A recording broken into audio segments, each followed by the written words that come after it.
Olá, bem-vindo ao canal Ópera com Sandra. E falando de ópera, lá vamos nós. No vídeo anterior, contei como Pierre Perrin e Robert Cambert provaram que a língua, a poesia e a música francesa podiam competir com a ópera italiana. Vimos também que Perrin recebeu de Luís XIV o privilégio real para criar a Academia de Ópera em música e versos franceses e que a Pastoral Pomone foi a primeira obra apresentada, atingindo um grande sucesso. Porém, um acordo mal feito destruiria o sonho de Perrin e o destino da ópera francesa cairia em outras mãos. Hoje, vou começar a contar essa história para você. Vamos nessa? Ao receber o privilégio real da Academia de Ópera, Perrin e seu parceiro Cambert se associaram a dois franceses de reputação duvidosa, Alexandre Derieux e Laurent Bersac. E para complicar a história, não firmaram um acordo formal com os novos sócios. Após o sucesso de Pomone em 1671, Derieux e Bersac se apropriaram dos lucros e nem mesmo pagaram os cantores. Como resultado, Pierre Perrin foi para a cadeia mais uma vez, preso por conta de dívidas. No ano seguinte, em 1672, Perrin, ainda preso, conseguiu apresentar uma nova produção da Academia, a pastoral Le Peine et le Plaisir de l'amour. Contudo, esta ópera ficou em cartaz pouco tempo, pois a Academia foi à bancarrota. Jean-Baptiste Lully, aproveitando a situação de Pierre Perrin,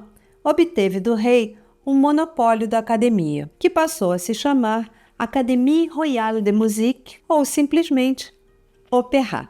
O destino havia colocado nas mãos de um italiano o desenvolvimento da ópera francesa. Mas quem era Lully? Como o italiano pôde conseguir esse privilégio real? Vamos voltar um pouquinho no tempo para descobrir essa história? Giambattista Lully nasceu em 1632 em Florença. Era filho de um ferreiro. Aos 14 anos, foi para Paris morar na casa de Mademoiselle Montpensier, prima do rei, que queria aperfeiçoar seu italiano. Lá, teve a oportunidade de conhecer e estudar com importantes músicos franceses e italianos. 6 anos depois, com apenas 20 anos, conseguiu uma posição na corte de Luís XIV. Lully era um violinista virtuoso, um dançarino talentoso e havia estudado composição e instrumentos de teclado. Apesar de jovem,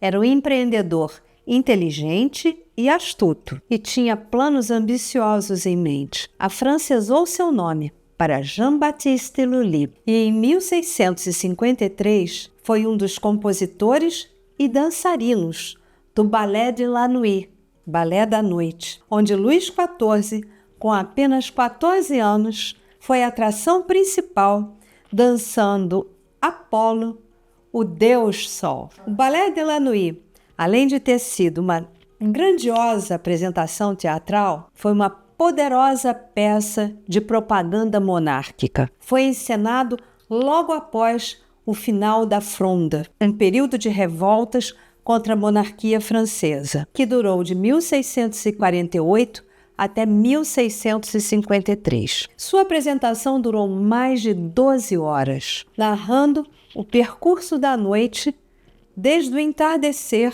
até o amanhecer. Luís XIV dançou o papel de Apolo, o Deus Sol, em uma roupa dourada e radiante, representando o amanhecer. A mensagem foi clara: o rei como sol era o centro do universo francês, responsável por trazer luz e ordem ao caos das revoltas. Esta foi a primeira vez que Luís XIV foi associado ao Rei Sol, o título que marcaria a sua identidade. Separei um trechinho da entrada triunfal do Rei Sol para assistirmos. O outro jovem é Lully, que havia presenteado o rei com as sapatilhas a serem usadas na apresentação.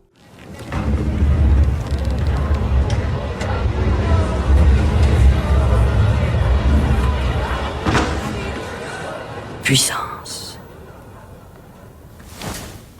plaisir, lumière.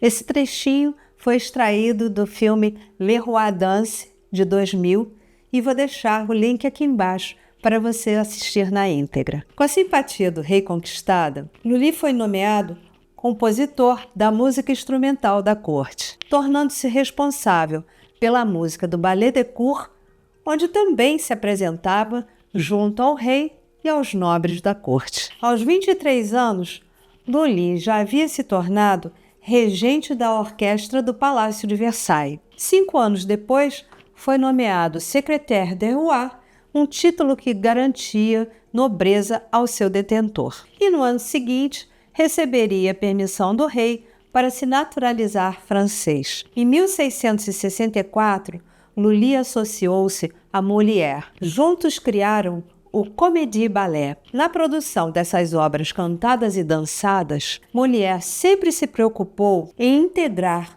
a música e a dança ao enredo, de forma a criar situações em que ambas surgissem de maneira natural dentro da trama. Molière e Lully produziram 11 peças juntos, num período de apenas 7 anos. Essa experiência mostrou para o compositor que era possível integrar a ação dramática da língua francesa com música e dança. Em 1671, após o sucesso do Tragédie Ballet Psyché, com um texto de Molière marcado por um tom mais sério e mitológico, Lully, com seu talento comercial e musical, percebeu que tinha em mãos a oportunidade ideal para desenvolver a ópera francesa. Voltando ao início de nossa história, Pierre Perrin, em 1672, detinha a Academia de Ópera, lembram?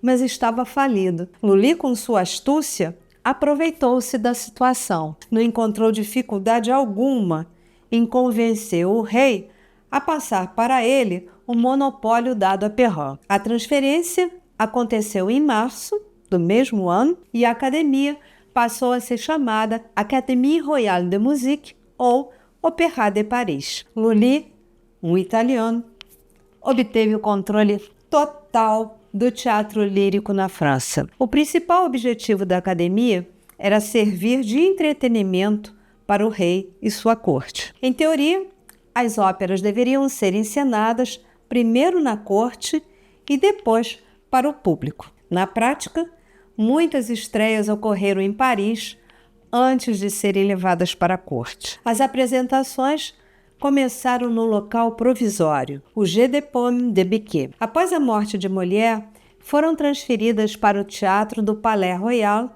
onde se apresentavam as Comédies Ballet. Esse teatro passou a ser a sede da Ópera de Paris até 1763, quando o incêndio o destruiu. De bobo compositor empresário, não tinha nada. Apesar da suposta independência financeira da academia, ele não pagava aluguel pelo uso do teatro e ainda utilizava para as suas apresentações públicas os cenários e maquinarias utilizados nas apresentações da corte. Lully dedicou-se à produção de suas tragédies lyriques desde o momento em que recebeu o monopólio da academia até sua morte, que aconteceu 15 anos depois. Lançou praticamente uma ópera por ano. Mas essa história você já sabe, não é mesmo? Vou te contar no nosso próximo encontro. E se você gostou de saber um pouquinho mais sobre a Academia de Ópera na França e Jean-Baptiste Lully, deixe seu like,